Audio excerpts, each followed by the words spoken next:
What I cannot understand are those that want to debate the minutiae of doctrine and they know nothing of the Lord. I mean, they know nothing. They don't get the language, for example, of Lloyd Jones.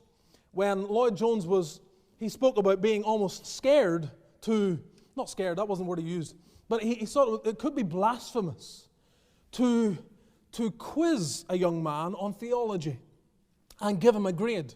So he's graded on theology, let's say systematic theology, and he's graded on it, and he's given a mark, and then he thinks to himself, well, that's how much I know about God. And Lloyd Jones was afraid he'd actually believe that.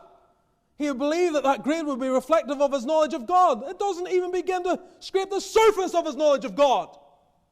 It's just the memorization of propositional truth. It's the awareness of certain doctrines and teaching. It doesn't mean he knows God. You can't learn God by examination set by man. You learn God by, like Moses, being taken into the wilderness and living there for 40 years. You learn like John the Baptist, again in the wilderness alone. Saul of Tarsus, taken into Arabia for 3 years to learn something that he couldn't learn in the synagogues or even in the Christian churches. There's something about knowing God that goes deeper.